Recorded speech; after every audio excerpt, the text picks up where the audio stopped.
Believe it or not.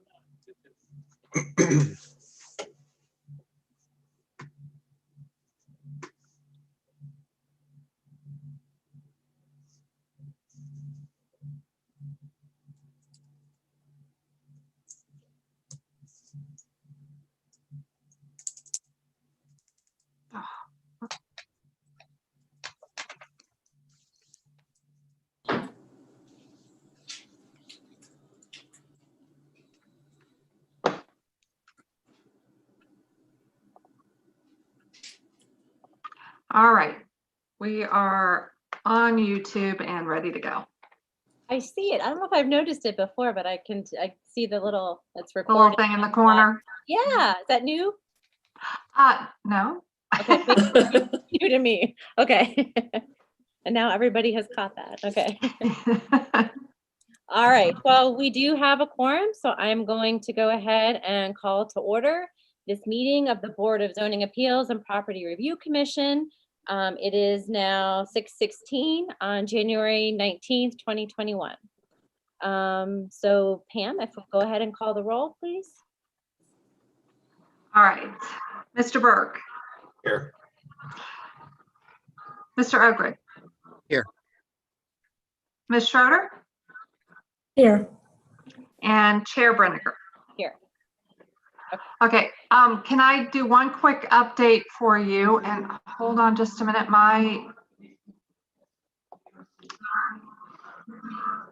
My computer is being weird. Hold on. Not right now. Okay. Sorry about that. I was getting some kind of feedback thing since I started the YouTube. Okay. Need to make that stop. I don't know. I don't know if you could. Yeah, it stopped. I didn't know if you guys could hear it, but I was like, what's happening? So anyway, one quick thing. There is a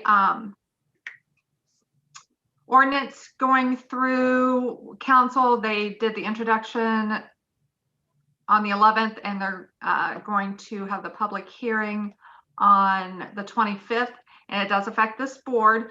Someone, as we're going through code updates, we discovered that it said for some reason that the person who gives the oaths for this board had to be a notary. Well, that's not a requirement anyplace else, and it's not in Ohio Revised Code, and we checked with the lawyer, and he's like, he doesn't know anybody who does that. And the board hasn't been doing that. I don't know if they ever did that. So, but that does mean that Meredith, you will be the person that will swear people in going forward, because that's the typical way it's done. Oh, okay. Yeah. So I'll send you the little swearing in thing. We don't have anybody to swear in today. Good.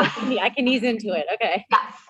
So we don't have anybody to swear in today, so you're good. But starting, next month when we meet, but I'll make sure and I'll send you the oath. And I just have it taped inside my folder that I use for BZA. And Absolutely. That would be good to have it printed Not out. that- Not the agenda to have it right here. So, okay. yeah, not that it's a difficult oath, but sometimes your mind goes blank, and I'm like, so anyway, starting next time, you, or if you're not here, the deputy chair or whoever's going to lead the meeting would do it. Okay. So just little heads up. All right. Sounds good. Sounds good. So, all right. Well, our first order of business is just to approve the prior minutes from December 15th, 2020. I know I sent just one very minor correction to Pam, and she got that. I don't know if anybody else had any corrections. Yeah, there was. I sent one to Pam. Yeah, I got everybody's linked, and Jessica had one. So, no, Jess, yours was for planning board. Sorry. Yeah, mine's for planning board. You have a lot to juggle, don't you, Pam? Yeah. Okay. So, but I incorporated those, so the ones that are being approved have the corrections in Have the them. corrections. So, Awesome. Well, then is there a motion to approve the minutes? I'll motion to approve the minutes from the December 15th meeting. I'll second it.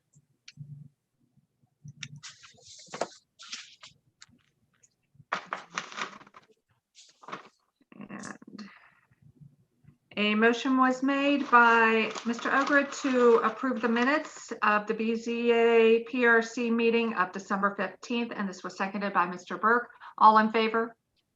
Yes, Yes. Yes. Thank you. excellent. All right, we do not have any zoning appeals tonight, nothing on our agenda. In terms of property maintenance, since we have our dual role, we were supposed to have a meeting, right? That there was an appeal, but it's been postponed by request of the property owner. I don't know if there's anything you wanted to say while we're here, Jess, about the details or when we might expect that. Well, this is the second time they have postponed this. The violation, so to just put it in perspective, the violation is for materials that have been outside of the property now for months. So it's kind of put the whole process on hold. But hopefully next month we can get it taken care of. If not, I think that I don't know, we're gonna have to pursue another route, maybe fines or something, because this is getting to the point where we've offered many opportunities for them to come in front of you to settle their appeal. Right. But if they're unwilling to be here, then we need to move forward. So. Well, and I noticed, and maybe we can talk about this later on, one of the changes, or I think to some of the ordinances was about postponing, right, and needing to give at least 24 hours notice, but there was nothing about like how many times you could postpone, right? Yeah. Right. So, okay, well, hopefully soon, right? Hopefully maybe February meeting. Yeah, hopefully.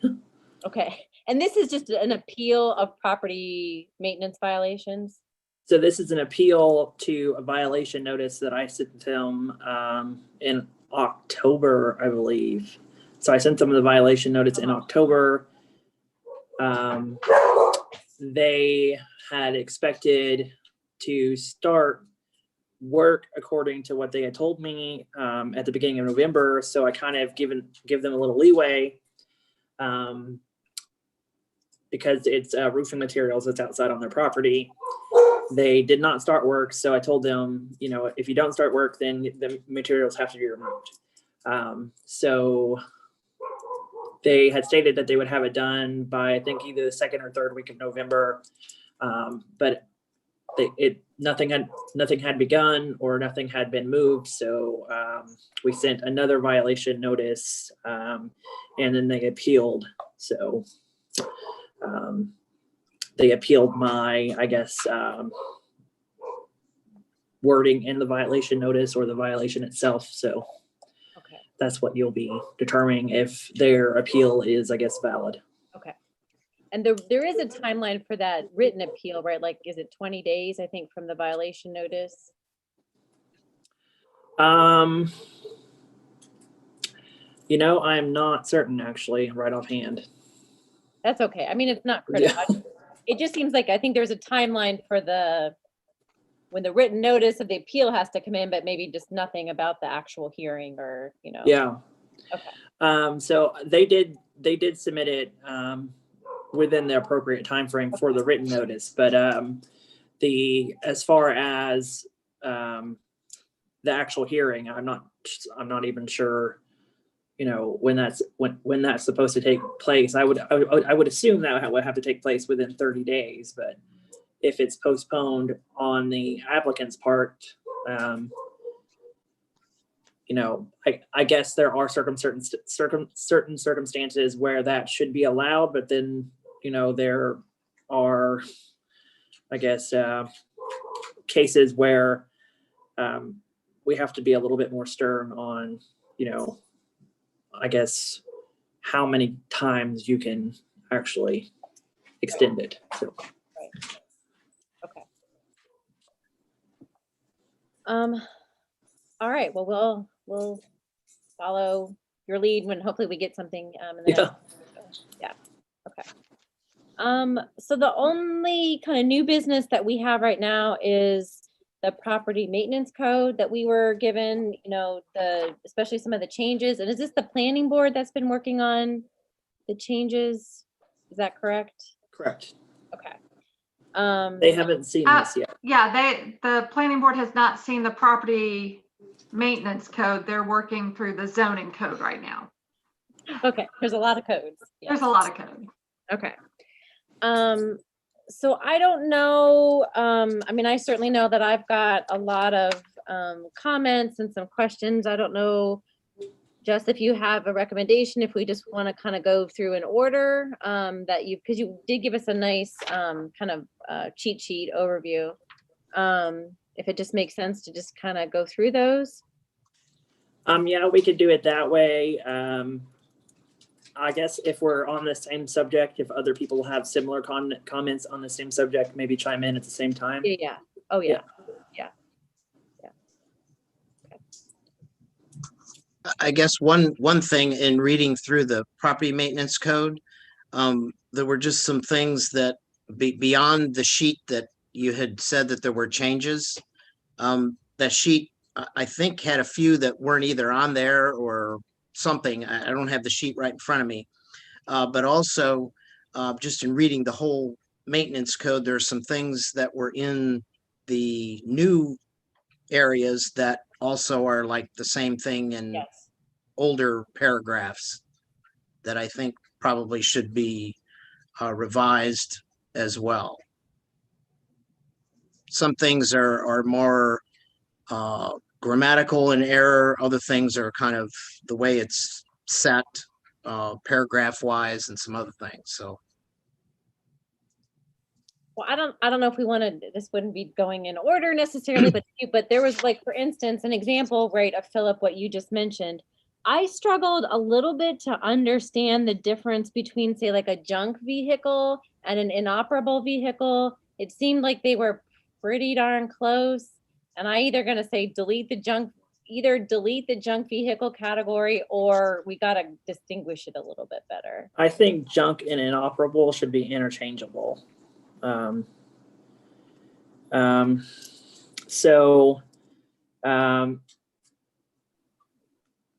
I think that that was what we were going for, but I think we were wanting to, because if we just bring it down to just saying inoperable, then we have to prove that the vehicle is in fact inoperable. Whereas if we have a definition that states that the vehicle is either it's a junk vehicle or a junk and inoperable vehicle, then that opens up to allowing us to have a little bit more leeway. So take action without having. I think if we just group that together into like one definition, I think that would be a better way of approaching it. So. Okay. Yeah, because the junk one seemed like it was, well, like the definitions were similar, like inoperable, didn't have tags, that kind of thing. Yeah.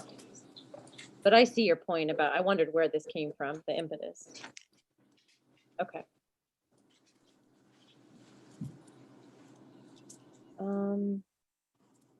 Were there other instances of that, Philip, that you saw that were like redundant or? Oh, let's see, I'm trying to look here. I've got things circled and So I notes in the have a question. margins.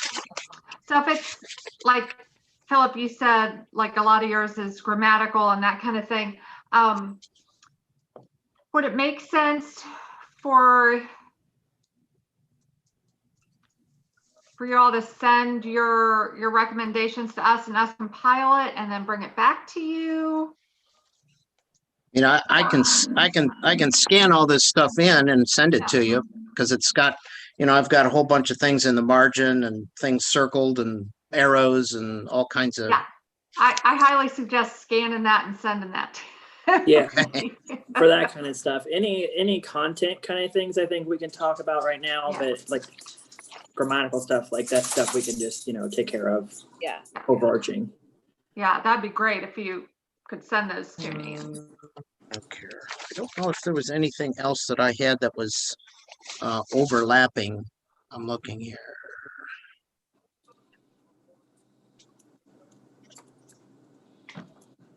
So is the red text new, or is that just intended to highlight for us to review? That's new. New. One thing, going kind of to your point, Meredith, in the, what was it, the 1450.31 subparagraph E, where we're talking about rodents and rodent harborage. Mhm. There was something in there about towing or repairing inoperable cars. Did we want to leave the word cars there, or did we want to say vehicles? Because it may be a truck, or it may be a lawnmower, or it may be a, who knows what. Yeah, I think it should say vehicles.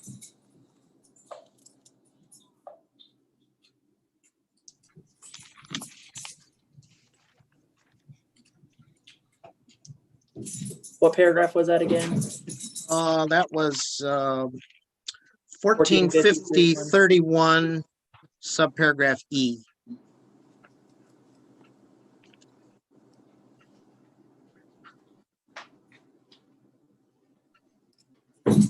And it's in the red paragraph there. Okay.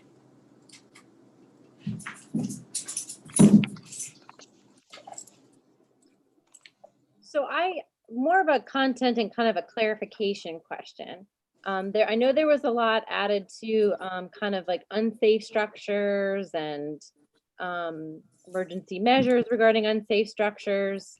I guess my question was, how much of this was there before, and how much now does the city have the authority to determine that, like that it's, we have to put up a notice that this is condemned or whatever? I don't know if at what point like the county health department has to be involved, or is this actually giving us more latitude, more authority to do that? Well, the county health department would actually have to be involved in order for us to condemn anything. So that just gives us leeway if there is, hold on just a second, my dog is being loud in the background.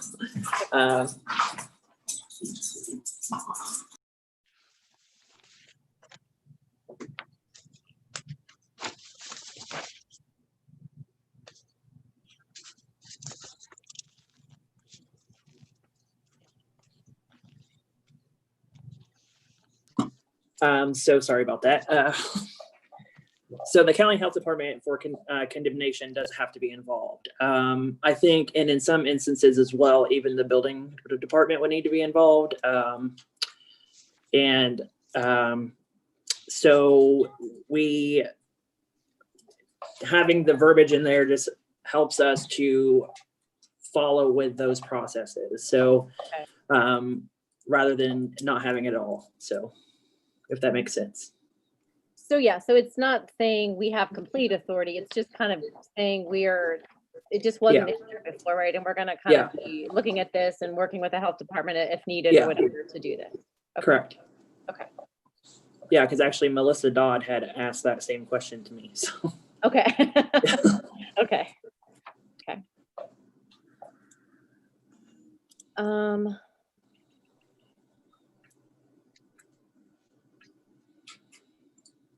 I mean, I thought some of the clarity of verbiage was helpful. The garbage definition of that being animal and vegetable waste. The only thing we have to be careful, I think somewhere else, where's my notes? I think they referred back to or no, I know what it was. It was, hang on, bear with me. It was, okay, so let me say this again. So the garbage is defined as like the animal or vegetable waste, which includes like food prep, it includes tree trimmings, like yard waste stuff. But then in rubbish, that definition, it also included yard trimmings. So I don't know if we want to if we need to be super precise, I would just eliminate the yard trimmings from the rubbish definition, since we were trying to differentiate. Yeah, I think those definitions kind of are weird, but so yeah, I agree. It either needs to be eliminated from the garbage or from the rubbish side. So Right. Yeah. It references tree branches and yard trimmings. That was something that I had a question about also. Because in the definition of rubbish, it says the term garbage is typically limited to describing waste generated by food preparation operations. So there it doesn't Right. even mention the yard waste or the yard debris. Yeah. So I think it needs to be eliminated from garbage. And put it in rubbish, the tree trimmings and rubbish. It's Yeah, in if it's rubbish already in so, rubbish, then yeah, it's just a matter of removing it from Okay. garbage. One and then question. we need to catch if there's any references to garbage and tree trimmings in the code as well. One out loud. One question I had about the rubbish definition. I know it says and similar materials. Is there anything in there about cardboard or glass bottles or pallets or plastics? It seems to kind of not talk about plastic anywhere. Not that I'm aware of, but we can definitely add those sort of materials in there. Okay, because it also stated tin cans. And I know people can get all wrapped up. Well, it was an aluminum can, it was a steel can, it was Well, a. there's really no tin whatever. cans anymore. It's all aluminum. Yeah. So I say metals right after tin Yeah. cans too. So.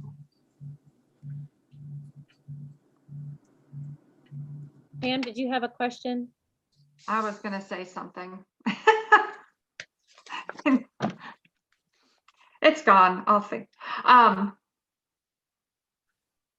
Oh, I was just maybe more for Jessica's reference. I'm making a list of things we need to check through to make sure they're, like if the next time rubbish is used, where it's referring to the right definition and stuff. okay, That's part of what okay, we're working through, but I'm going to create a list of those things that we need to recheck. okay. Thank you. And it also, when it talks about garbage and rubbish, in the definition, I think of one of them, rubbish, it says the term rubbish is usually considered synonymous with refuse or trash. And I know the word trash came up several different places. I didn't call it out, but I just had to go back and kind of check my minds as to whether it was referring to garbage or rubbish when it said trash. Mm.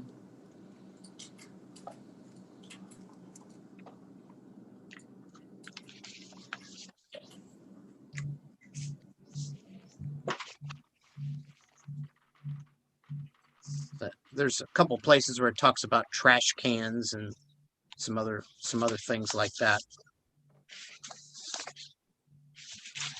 It's very weird, the particulars in dealing with property maintenance code violations, that you have to get specific with what sort of material waste it is. Yeah.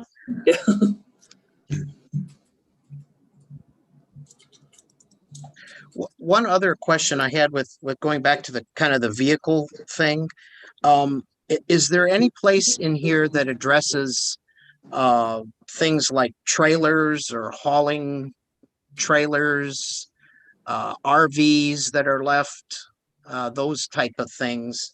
I didn't see anything there that That's addressed actually that. that's actually in our zoning ordinance. Okay. So it's weird that that's not in here, but it's actually a zoning violation if you have for RVs. So we do actually have a section of code that we have rewritten for RVs and commercial vehicles, and you guys are more welcome to look at that as well. So because we were having actually issues with their for RVs and commercial vehicles, we really didn't have any like verbiage as to what was allowed in business districts. We really only had it for residential districts. So, so if we had people with trailers downtown, as far as, litigating that, it was beginning to be kind of hard. So, we actually have that worked up. I think that's going to planning board, or is already in planning board, ma'am? The planning board approved it last time, and it's with the lawyer now. So it's on its way toward, do we want to have, I mean, if they want to look at it, yeah. you Well, guys want to look at it? Okay, I'll send that to you. I did know, I mean, related to that, I did notice there were some changes other places where they said all districts, right? I think just to try to Yeah. be as precise as possible for some of these. yeah, because really with the property maintenance code, you don't want it to just be limited to residential districts. You know, we need our downtown to look clean and tidy, and we need our commercial districts to as well. So Yeah, since we're on that topic real quick, is there any sort of statement or comment or exception for historic buildings? I tried to real quick scan through a couple of the other cities, and it seemed like they would always have some sort of little statement about historic buildings and the application of the code to it. there usually are exceptions for historic buildings. I don't know that ours has that. I didn't see it when I was searching, but usually that's just it's a very vague statement, and it doesn't really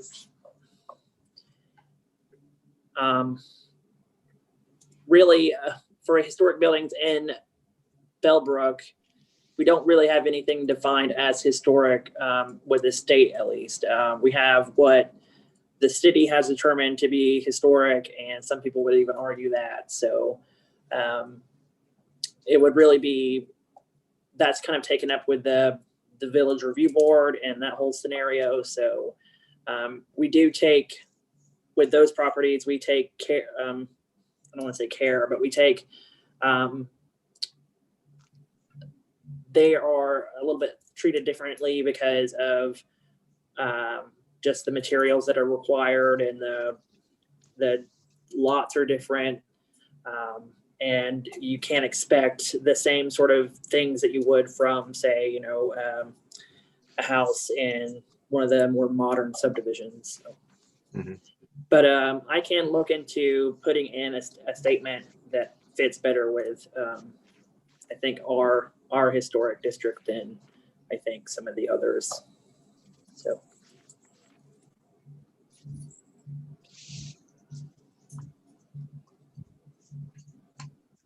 If that makes sense. I'm just kind of moving down some of my notes here. This is again a minor point, but if we're getting into nitty gritty of being consistent with language, in 1450.14, they talked about having a petition to have a PRC hearing, but then later in like 1450.6, they talk about it like a written appeal within 20 days. I mean, should we just use consistent terminology of petition versus appeal? Because at first I was like, is this the same thing? But I think it is. It's just maybe different. Yeah, it's the same thing. Yeah, it should really just be appeal, not petition. But yeah, so we'll change that too.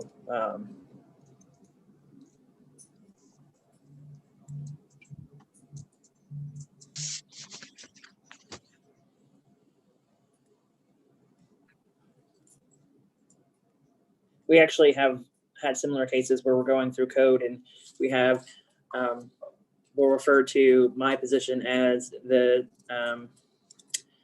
zoning administrator or the zoning code officer, or so we have to kind of pick or choose which terminology we really want to use. So okay. That way it's consistent.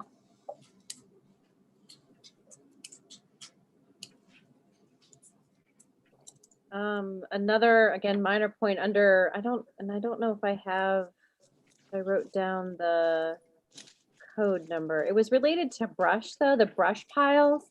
And it said they were not to exceed 3 feet. Does that mean like in width and height and square footage? Like, I guess just maybe to clarify that. Yeah, it should be height. Okay. Yeah, because it said brush piles shall not exceed 3 feet. And I had some similar questions. I said, well, is that the size, the height, the width? Yeah, that should be height, but that's sort of an arbitrary number. So brush piles are allowed typically in the city currently you're allowed one brush pile, but there's really no limits on that at all. So I was talking with a couple of people in the office about, well, what is a reasonable size brush pile? And the size that we came up with was 3 feet. So Does that institute people to start making it 3 feet high, but like 50 feet long now? right. So, I mean, left dimensions open. yeah. So it does need, I think, so I'm open to suggestions on what this brush pile limitation should be, because Well, I also had a question of how many, like you said, and then how long can it stay there? Is it something that can stay there for a month? You know, 3 well, months? as long or- as they have it screened, I believe they're allowed to just have it. Unfortunately, it's a lot like a stacked wood. They're allowed to have that. That's why we added in the cord definition to kind of help us with that whole scenario of having like stacked juniper. So, sorry. To help us with having like what is stacked and what is just a pile, really. Right. So, but currently you're allowed to have one brush pile per property, and there's no limits on like how long you're allowed to have it. Really, it doesn't have to be screened. So I was trying to have it where, you can't really just, have it haphazardly anywhere. So I would think a pile like that would be a place where you would harbor rodents and yeah, other things that we don't want to see either. yeah, exactly. And it can potentially be a fire hazard if it dries, especially in dry summers. So.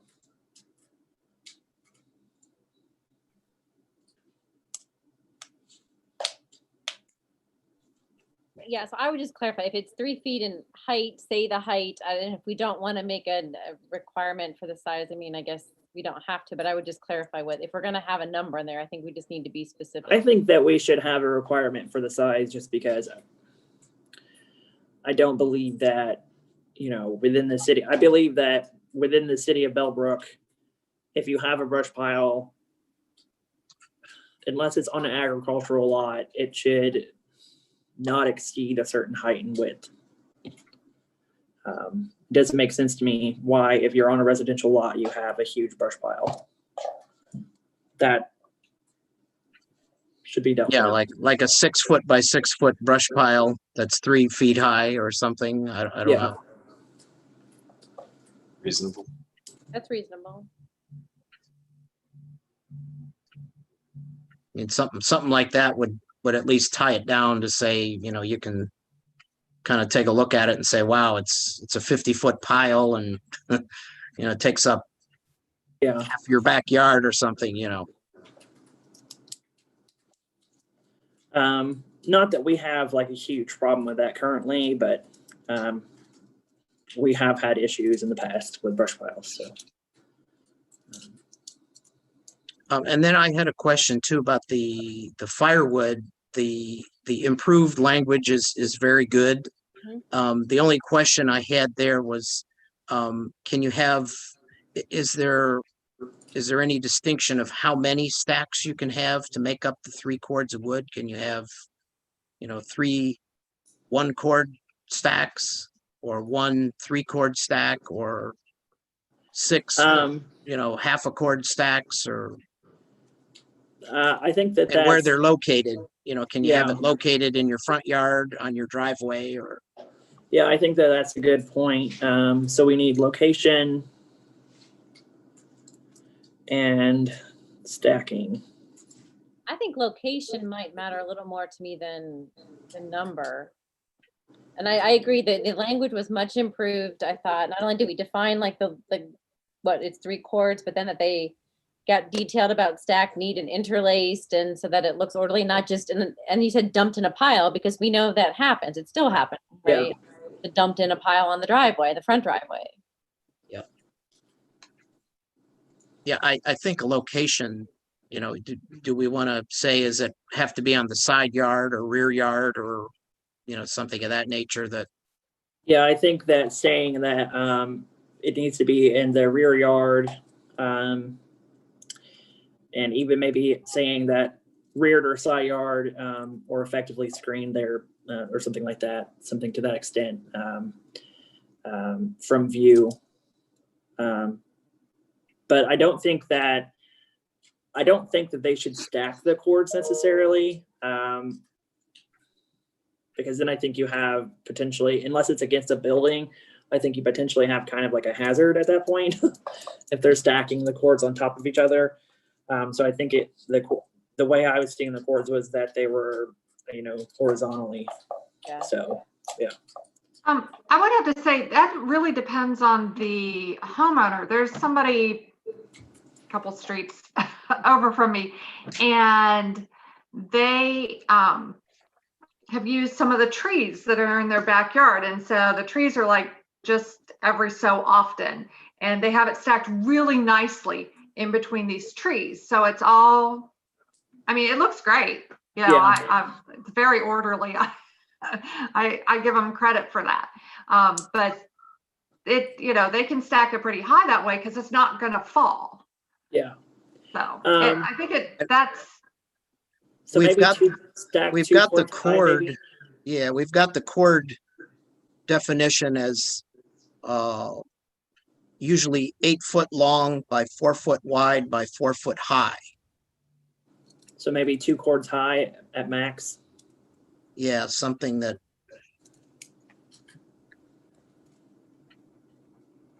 Because if you have wood stacked over 8 foot high, that could, if it's not leaning on something, I would really not want to go near that. Yeah. Yeah. But I think Pam, the take home message was right that it was orderly. It was maybe not traditional, but it looked okay, right? Yeah. Yeah. Once these are done, what's the process to get the updated requirements out to the community? You know, so let's say someone has a brush pile or they store their wood in a particular way thinking it's fine, and then something changes that has a specific requirement, or how do we make sure that folks are aware? Pam, do you want to go through the Okay. process? Or? So depends on how big the changes are, because sometimes it'll go through this process where you all review it once the codes are how you feel they're correct. You'll approve it. It'll go on. Planning board will also see this to make sure there's nothing in there that needs to be looked at from that side of things. Then it goes to council, and every ordinance gets a introductory reading by council, which is open to the public and also posted.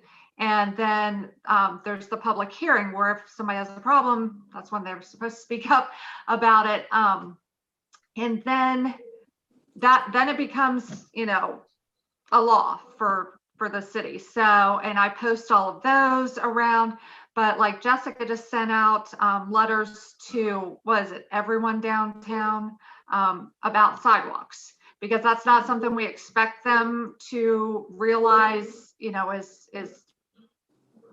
in need of work, because it hasn't been dealt with in the past, or not dealt with in a long time. So a letter goes out to everybody that could be affected. So it kind of depends on what it is. If it's a major change that could really affect a lot of people, we'll definitely take extra steps to make sure that anybody who might be affected has time to deal with that also. And that brings up another point. We had we have a new fee schedule. So permits and things, a lot of those fees are changing because they needed to be updated. And council just saw it for the first time, and it's going to come back for the public hearing. And council, you know, looked at that and said, you know, they do need to be raised, but this is, you know, it's been 2020, in the start of 2021, it's kind of difficult on everybody. So do we really want to, all of a sudden shock somebody who's like, okay, this spring I'm gonna, put in a pool, and then find out, oh crud, it's a higher permit than it just was last month. So what they're going to do is that one's going to be approved with an actual, the effective date is not going to be till July 1st. So that'll give people plenty of time. So if they all want to rush in, Jessica, you might want to know this, they all want to rush in and put in their permits before July 1st so they can get the deal. But so if it's something like that we think could be difficult on the residents, council definitely takes that into consideration. So we do our best. The permit fees they're not like changing like super drastically or anything. So I know, but they just felt like, gives everybody plenty of leeway time. So, but this stuff is also posted like on our website. We usually post notifications at the post office. So in the library. Yeah. Is there something that goes out on the cable or like on the what is it? The thing that gets sent out through the mail every once in a while. It'll also, it'll come out with the things in the mail. Right this minute though, we're not on cable. That would normally be a place where those were posted, but the computer system that runs the cable died. So temporarily we're only on YouTube. So we don't have those, like it was like a PowerPoint screen that would tell you about legislation that had been approved. And we don't actually have that at the moment because we had a sudden failure. And then there's I think you were hitting on this already, but the newsletters that we send out typically will have any sort of update as well. So and since these are huge updates, I think that it's good for everybody to know. So. Yeah, that sounds good. Thanks. How often do we normally review the code requirement in terms of how often it's done? You sort of cut out. Sorry. Yeah. How often? She was asking how often the code's reviewed. Well, that totally depends. These codes haven't had a full review in I don't know how long. Most of the time changes have happened piecemeal, where it's like you come across something. 25 years. Yeah. So so that's why we're doing it now, because they really needed a real update. Well, and if I can piggyback off of that, as far as something that felt kind of archaic, that on 1450.13, I think it was kind of where we're wanting to not have abandoned buildings that would draw, they said like criminals, but they said immoral persons. And I just think it's kind of outdated and unnecessary. If they're going to commit a crime, we call them a criminal, but I don't know that we need to say we don't want to be drawing immoral persons. Does it still say that in there? Yeah. What was that? Well, is that was that referring to streetwalkers or what was it? I mean, what was the purpose of that? I mean, yeah, I'll take a look at that. I didn't realize that was still in there. Yeah, just so you know, that we just now they're distinct from the criminals. Pulled down we just pulled down this code. I mean, you're looking at it in a really rough state. No, that's okay. That's okay. But I'm like, it's fine if you break the law, but let's not be passing judgment on morality if we don't have laws about morals. Yeah. There are some things. And there's a lot of dated stuff too. Like in our actual zoning code, there is the whole zoning code really specifies no transient rentals throughout the whole zoning code. So you can't have any bed and breakfasts or any sort of thing like that in the whole city. And I think that kind of hampers downtown a lot. So I mean, there's a lot of that stuff in the whole code, and I think really that's what this process is about. And I think that these should be living documents. I don't think that they should just sit and never be looked at again, because of the nature of what they're doing and who they're serving. these should really be constantly looked at and constantly changed to better suit the public and better suit Bellbrook. So. Yeah, I think too, that's a good point. I know in business with like the ISO 9000 series of things, you have to go back and look at your processes and procedures every so often, even though it's encouraged that you keep them up to date. To Sharon's point is, if you don't look at it for 25 years, maybe it's every 5 years you look at it, and in between you put in emergency things that come up. I don't know. Yeah, that's what I was wondering, because, just my experience with the Public Utility Commission, what they do is their rules are reviewed on a 5-year cycle. So it's not the whole thing. It's like this section on 5 years, this might be reviewed this year, this section, the second year, you know what I mean? So it's not like nothing, and then the 5th year, everything is going on. It's every year or every couple of months, there's something being reviewed that goes through the process that's public, but I'm not sure how they break it up, but basically each section has at least a mandatory 5-year review. But I think there's still processes like what you guys were saying where, okay, if something seems completely wrong or out of place or outdated, it could still be reviewed before that. But if nothing happens, like what we're talking about here, then you don't go 25 years. Right. Yeah. With someone saying, And hey, let's yeah, take a I think look. that's a good idea, and we should look and see how we implement that. Like with the charter, because Bellbrook's a charter city, the charter gets reviewed every 10 years, because it's really not something that really does change very often. And so we're coming up on one of those in 2023 is the next time for a charter review. But there, as far as I can tell, we've never had a plan for keeping up on the others. And so that's why there's so much of it going on right now. But yeah, it'd be great if, like, once we get through it all, we could lay out not have them all happen in the same year, but spread it out some would be a good idea. I agree. Yep, I agree. I have just a couple more quick points. I know I'm kind of belaboring you all here, but there was one question where I thought, or one point earlier in the document where it explained the fees, like for each, like a first time, a second time, a third time. And then later in the document, it said, it was kind of like a summary, there's a maximum of 500 per violation, but earlier it referenced a third time offender could be charged up to 750 per violation. I just think we need to make sure that's consistent.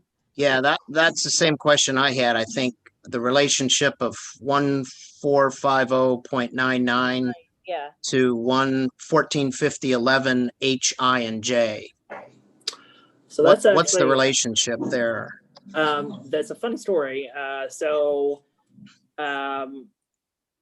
I had just actually stumbled across that fee schedule that no one had ever actually put into the property maintenance code that was approved, I think in like 2016 or 2017. I can't remember specifically.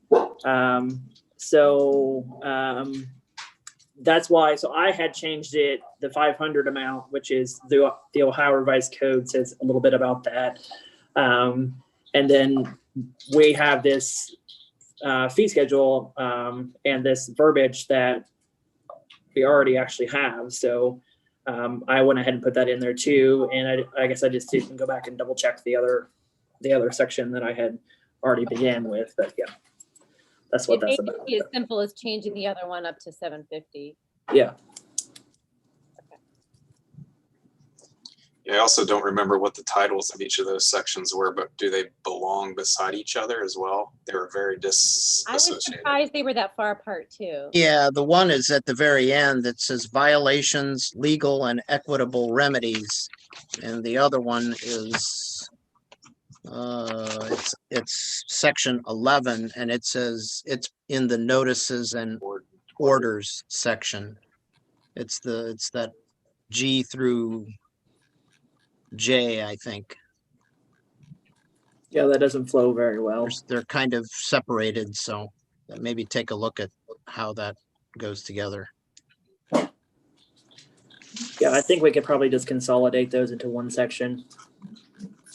It would be less confusing, I think. Yeah. I noticed that with this, because I haven't changed the actual flow of the document, but it does jump a lot, in my opinion. Mhm.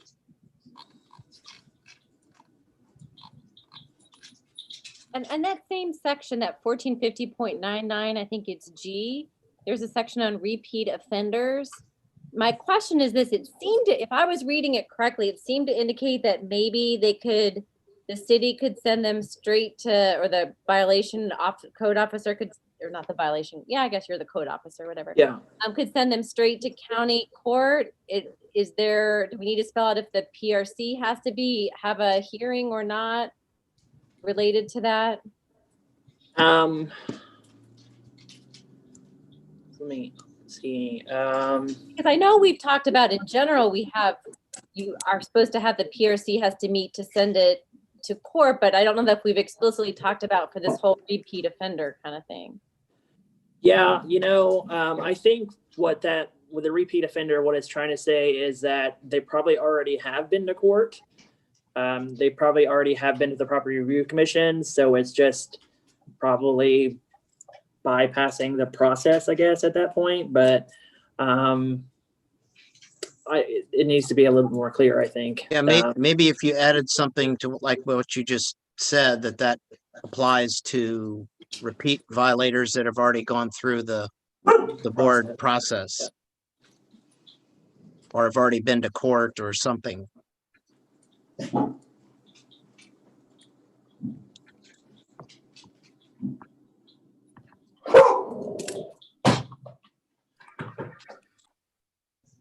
I had another comment on the repeat violators section as well, and that's just clarifying that the violator is the owner. So basically what I'm getting at is if a new owner takes over, they're not held responsible for as a second offender on something the first owner did. Well, part of the property maintenance code is that they shouldn't be allowed to sell the property with any pending Violations. property maintenance violations. But that isn't to say that they won't. But because of the way the process works, if the property does change hands, it's likely that I'll end up finding out that. So they're not going to, the new property owner isn't going to be considered a repeat offender at that point. Yeah, it just wasn't explicitly clear. Yeah. So for instance, like my property that we just purchased, when we bought the property, the day that we bought the property, we came here and the guy had put out a bunch of garbage on the street. And you Or can ask rubbish. him. Yeah. And I was super stressed about that because I was worried that, that trash service wasn't going to pick it up. And it's a nightmare. So, but that wasn't my fault. That was the previous owner's fault. But, who's to say that, but because I purchased the property, it was technically my prerogative at that point. So. I just had a couple other comments in the 1450-32, the exterior structure areas. Just a couple of things about, it talked about roof drainage and things, but it didn't say that you had to have gutters or downspouts present or in good condition. It just kind of. I thought that we had something about. It said gutters. they had to be in good repair. Yeah. Or something of that nature. I think it needs to say that they need to be present. Yeah, because I know of a couple structures that don't have any, they have gutters, but they don't have any downspouts.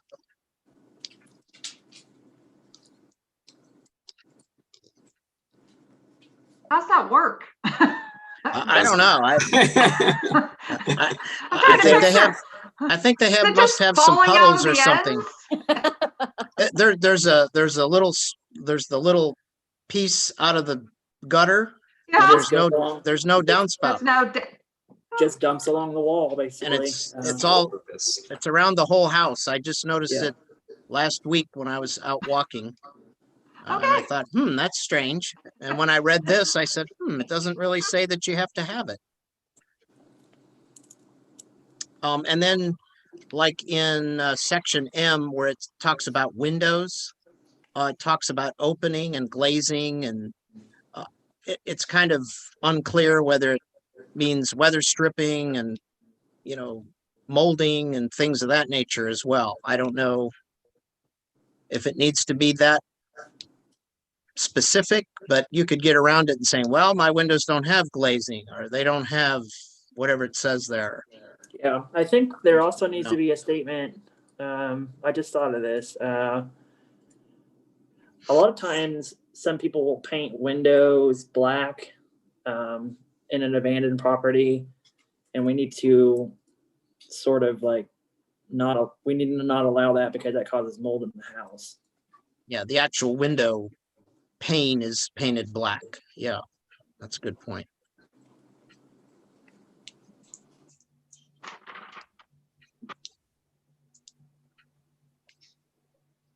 The other thing I had was in subsection S of that same area, the lighting fixtures and electrical. It doesn't really say anything about visible or loose wiring. I know that we had, I think there was a residence with some solar panels that had okay. open wires and things of that nature showing. Yeah. So I don't know if we need to say something about the solar panels themselves, or if there's visible or loose wiring that needs to be incorporated into that. Yeah, it needs to. Yeah, maybe even touch on solar panels as well. Yeah, definitely, because I think more people are getting those. We currently don't have any solar panel regulations, by the way. Yeah, So, yeah, we need something on that. Is that a zoning issue or is that a Yeah. property maintenance? that would be it goes hand in hand. So if somebody goes and they get some Harbor Freight zoning panels and they put them up and they do, a very mediocre job, then it looks bad on the property and the surrounding property. So that can be considered a property maintenance issue. But if they had applied for a zoning permit and gone through the correct process, then they would have been referred to the building regulations department and had to go through the appropriate process. But currently, as it stands, when some people will come to me requesting a permit, and I will have to just refer them to Greene County building regulations because we don't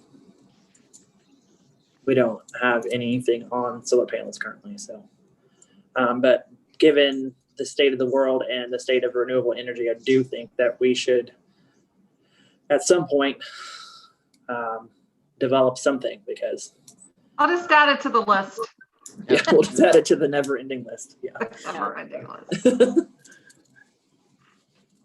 The only other thing that I had several other notes, but I think most of them have been already touched on. And then, like I said, I'll scan this in with a lot of the physical part of it and spelling and, grammar and stuff like that. One thing in 1450-31, it talks about in section D, vegetation. It talks about vegetation shall be trimmed and shall not be permitted to become overgrown and unsightly. I don't know if we need to expand on overgrown and unsightly. I know that some of the cases we've had, people said, well, I cut it and I don't think it looks unsightly or overgrown. I don't know if that needs to be, and I don't know how it would be done, but. It references chapter 678 of the Bellbrook Municipal Code. And in the Bellbrook Municipal Code, it states that like grass, for instance, can't exceed 8 inches in height. Right. So, I mean, we could be more specific and put in the height limitations for, I guess, for like that sort of instance. It's tough. It just gets tricky because if it's coming from different places, I don't know. It's not as consistent as grass, right? Yeah. Yeah. So, yeah, so that can become, yeah, because like, that's sort of the problem with having, I guess, like plants. So, we can't really, if it's like, if it's just like a flower that they have or something, or like wildflowers or something like that, we can't really tell them to do anything with it unless it's dead. But as far as like weeds, we can tell them to trim weeds. But yeah, it's a kind of wishy-washy one that I would be open for suggestions on that one.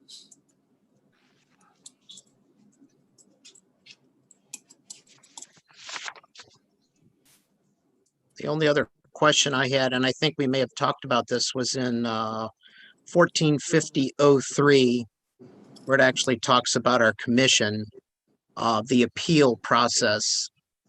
It says it will follow the appeals are taken from actions of the Board of Zoning Appeals. And we had talked about how many appeals and what's the timing.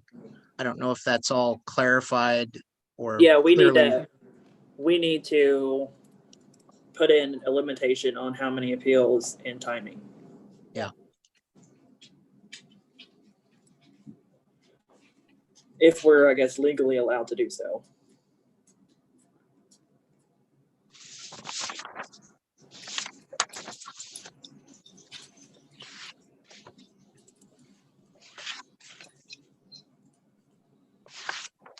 The only other comment I have is that there was, I think it was the beginning on, it's 1450-02. There was a section on like you said added a section regarding reference code standard conflicts and modifications. Like the conflicts about if these codes are in conflict with other codes. I mean, it was very vague and legalistic. I got nothing out of it. I mean, maybe you have to have it The there. exact same comment. Because your lawyer says you have to, maybe. I got nothing. It didn't mean anything Yeah. to me. I read I'm it. pretty good at reading the general gist of all these. I got to K and I read it 3 times. Like, I still don't understand this at all. It's 1450 what? Sorry. 1450-02K. Thank you, Aaron. That is validating. Yeah.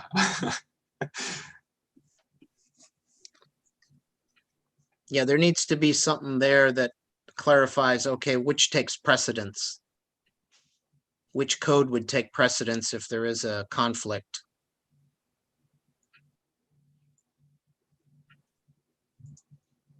I run across that all the time in engineering specifications. One points to one and one points to another, and it says, okay, which one are we supposed to follow?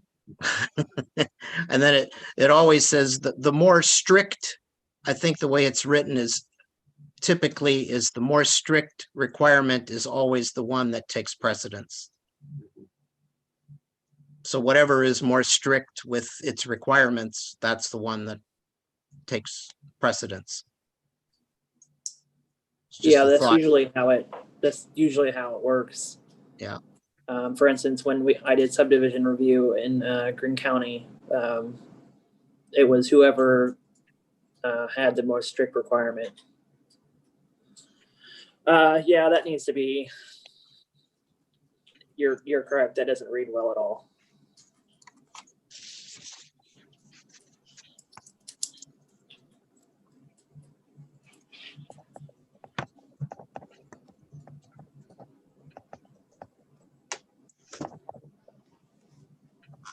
Other people have comments that we haven't addressed yet? I had a couple things.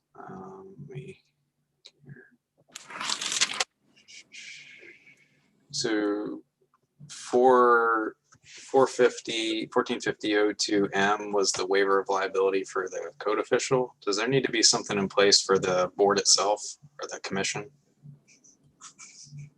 Basically a repeat into .03. I think it, so it says neither the code official nor any other officer or employee charged with the enforcement of this code. So I think that includes the code, the the board. But we can, The Add word verb. board just be added there?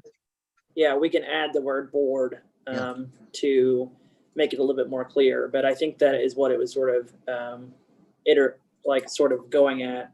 But usually who they're going to go after would be myself. So, but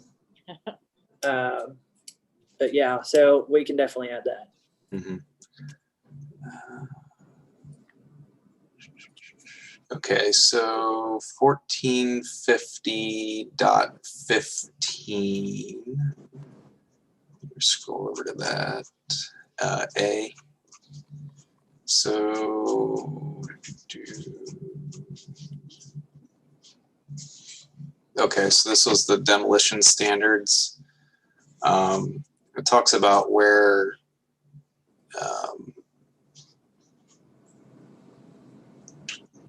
basically getting a demolition permit, and it has a list of exceptions. I didn't know if something like a deck would need to be an exception. An exception of Demolition permit.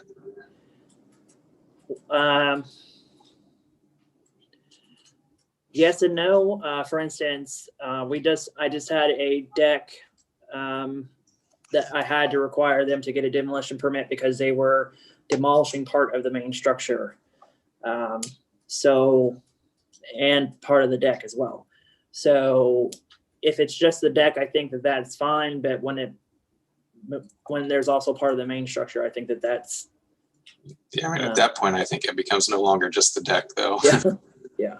So, yeah. So I think. I mean, if we're just a allowing deck, a storage shed at 250 Yeah. square foot to be demolished without a permit, it seems like a Yeah, deck of yeah. similar size would be. Yeah, I reasonable. agree. I agree. So deck needs to be added. That's actually recently really new too. I think that was past last year. Demolition stuff seemed new. I think Jeff did that. I'm not sure. Yeah, I think he did. So it was probably the end of 2019. There was something else regarding demolition that I spoke with Melissa about, but I can't remember even what it was. Does Do it you have remember- something to do with in Article 14? I was thinking No. there was something in Article 14 about it too, but Oh, it has to do with the requirement of insurance. So it requires like X amount of insurance, but if it's like demolishing a small part of the structure, why do you need $1 million insurance to cover that? Like, that doesn't make sense. So.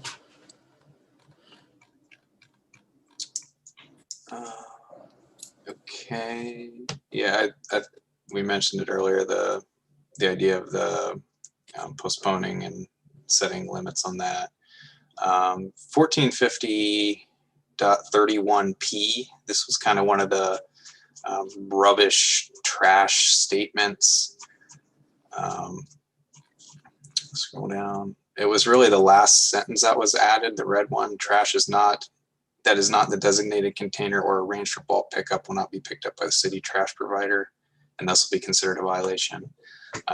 As a city that doesn't, that basically asks things like leaves and other yard waste to be put in with the trash, I don't really know how that works so well. I mean, we don't allow debris piles, but yet we require it to be in the trash. Like, how many trash cans do people have to have? I think that this is just trying to, so this statement could be worded a little bit better. It's really just trying to eliminate instances where we get a bunch of trash put out on a curb and it's just left there. For Like weeks or mattresses days. or Yeah, mattresses and washing machines and beds. and it's not been scheduled for bulk pickup, and the trash provider isn't going to pick it up. So it becomes just a problem that it shouldn't have became in the beginning. to begin with. So So doesn't that kind of fall under the statement though of the statement before where it basically, well, I guess that just says the containers themselves have to be picked up within 24 hours. so maybe that should say any trash and or container. Right. There's about a lot of violations of that around. Well, but Aaron, are you thinking about like if you have like bagged leaves or things like that that aren't in a? Yeah, I mean, at the Yeah, last so we house I could- lived in, one year I had 36 bags of leaves. And unfortunately, they got to get put to the curb and they're not all going to go in trash cans. They were in bags. Well, I think there's a difference when it comes to something like leaves, but Well, I mean, that falls in the category of garbage. yeah, like what we're really trying to, I guess, get to is like if someone moves out and they just put everything out to the curb and it becomes a problem for the trash service and also becomes a problem for the neighborhood. Yeah. So It just seemed very specific and like, you know, we're not even going to pick your trash up sort of a statement. And that's, oh, well, I mean, that's all ultimately up to Rumpke, but I know that Right, since it's not the city that actually picks up the trash, yeah. it just, I don't know. I thought maybe it could have been clearer. I understand the intent. I do understand the intent. It's just, I'm not sure I got that from the addition of that statement. yeah. So maybe we should clear that up or remove that altogether. Mhm. For the definition of owner, does it, I felt like it did, but does an HOA meet that requirement of an owner? An HOA should, yes. Okay. Where we can go to that definition. I kind of thought I could interpret it that way because of the way an agent, firm, or corporation, I don't know if they'd be an agent. Yeah, they would be.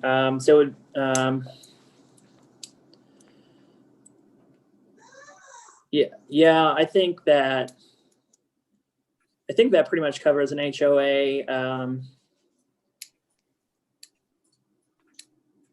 I don't know, we could make it a little bit more clear if you wanted us to, but I think that pretty much well covers it. If we think it covers it, it's fine. I'm Yeah. just thinking of certain HOAs and their signage and Yeah, like there's definitely one HOA. Well, there's one HOA for a subdivision where the sign is really bad right now that I can think of. Yep. That could be addressed. Yeah. And then I think my last comment I had written down is I didn't see anything in the maintenance code about like the use of tarps and putting limitation on how long they're used. A limitation on tarps. That's a good point. I have seen that in other property maintenance code. Tarps that's where I as got the in inspiration. covering stuff or covering a roof or both? I think there's a think lot that- of uses for it, but at some And point they need to go away and a proper solution needs to be found.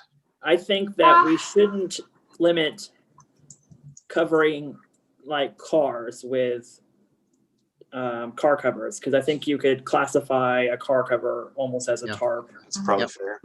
Yeah, or like So- your camper cover Your that's boat- in your your back, or boat- your boat in your Your boat backyard. has to have that, because if you don't, it'll accumulate water and mosquitoes. Mhm. What about like covering like the house if your Yeah. roof leaks and you have a tarp on the roof? I've seen several residences that have had it there for 6 months. Yeah, that's I think that's an instance where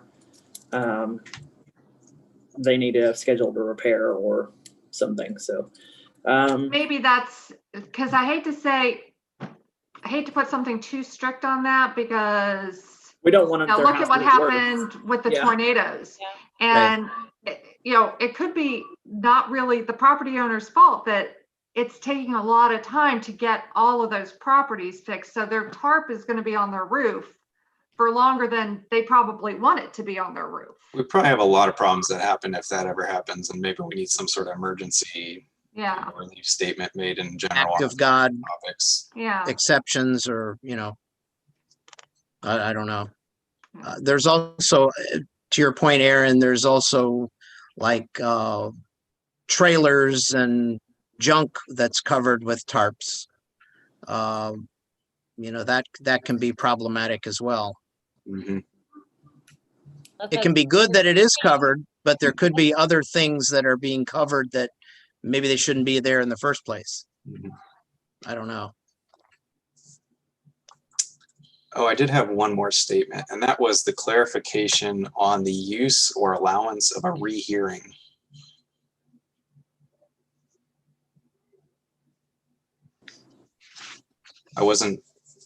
I didn't see any specific language about doing a rehearing. So I just thought maybe there should be some clarification. Since it has happened. Yeah, the definition of a rehearing versus a postponement versus, yeah. Appeal, yeah.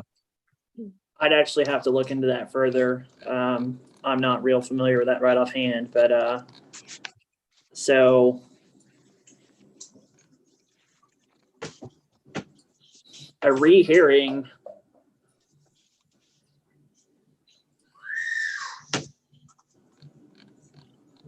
So that's happened in the past. Can you give me an example? Okay, well, I don't know if, would it be considered a rehearing? So 7 West Franklin went through Yeah. that whole thing, Yeah. gave Yep. them dates that, you know, for work to be done, and then, yeah, supposedly coming back together to rehear the case. It was actually different than that. It was, we scheduled a date for the hearing and they didn't show up. Yeah. And so then the next meeting, it found out that they never got the notification. So we heard the meeting again as a rehearing, but not as an appeal because it wasn't an appeal. It was a very confusing situation. And still is. I don't know that Yeah. I would consider that a rehearing. Yeah. Like, to me, a rehearing would be you've already made a decision, but you're still hearing the same case again. We did make a decision and then we reheard it again and made a new decision. Okay, yeah. Yeah. Shoot, But is that also one of those that's just sort of, cut and dry. well, I mean, just unpredictable. Yeah, I Like, don't think, control I for- don't, I don't think we even really want to legitimize that process. That happened previously, write in and that it there could is no happen rehearing again, process. but we don't want to make that seem like that's the process that should happen. We can look at other municipalities and other jurisdictions to see if they have any sort of verbiage on that subject. So It was just an odd situation. I didn't feel like we had anything to lean on. Yeah, That's true, we didn't. that's good. We'll look at that. I'm gonna have quite a list. yeah, I have a couple pages. This is probably the best one we've had yet, to be completely honest. But Well, I'm officially out of comments, so I'll Okay. pass my time up. Anybody else have comments that haven't been addressed? Only that I will send my grammar and functional, physical stuff. I'll send that, and I'm sure there's quite a bit of stuff in there. I've got quite a bit of things. Well, thank you so much. I really appreciate that you went through and did all that. So send it on in. Before we close though, the mayor has been listening in and he would like to speak for a moment if we're done with comments on the code. Yeah, I think it sounds like we're finished with that part, so. You that think was- Jessica, did you have anything else on the code? nope, that's all. Okay, what I'm gonna do is probably tomorrow, well, this week, work on this list and get with Jessica on it, and then we'll send it back out to you to see if we missed anything that we need to work on before the next meeting. Does that sound okay to everybody? Fantastic. Okay. All right, let me get Mike on here.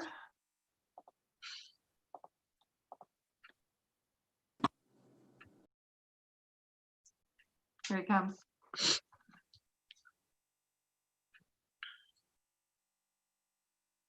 Come on. All right, hi. Hello? Hey, thanks for taking a few minutes to let me chat tonight. When I first got elected, one of my goals was to go out and meet with each of the individual boards and attend the board meetings, which was as easy as going to council chambers and spending some time with you folks and get to know everybody face to face. And lo and behold, when the pandemic hit, I realized that it's now been nearly a year since we've done anything like that. We pretty much had to put 2020 back on the books. So I wanted to get out and spend a few minutes and get to know everybody and start meeting and attending some of our board meetings, even on Zoom.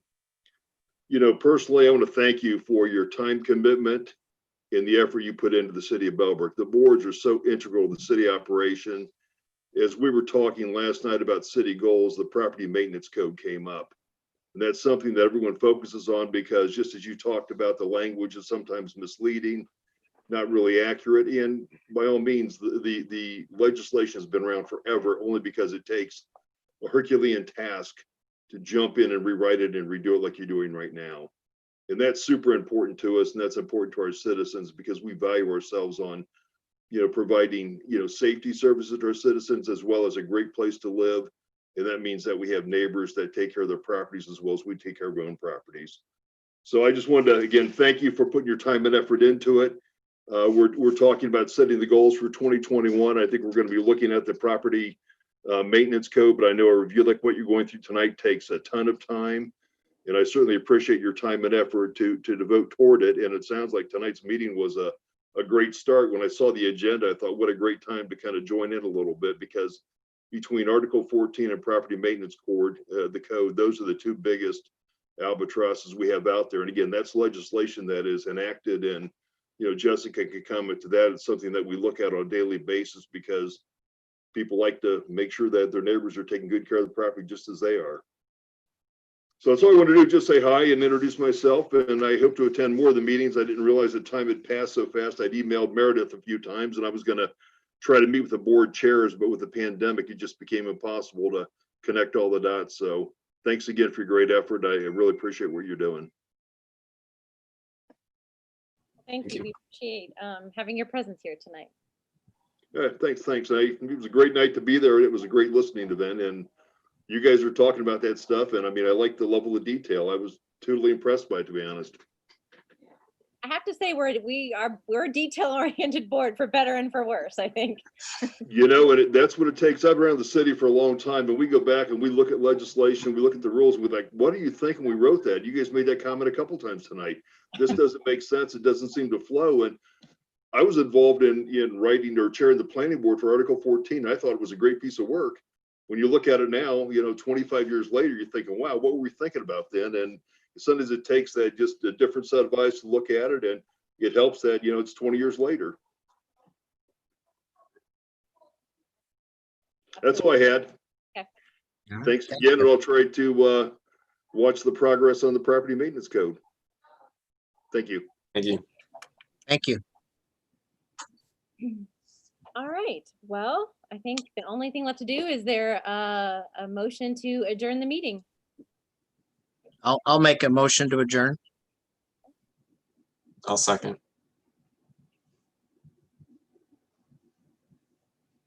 A motion was made by Mr. Ogred to adjourn tonight's meeting of the Board of Zoning Appeals and Property Review Commission, and this was seconded by Mr. Burke. All in favor? Aye. Yes. Yes. Thank you all so much. All right. Good See you night, guys. everyone. Everybody. Thank you.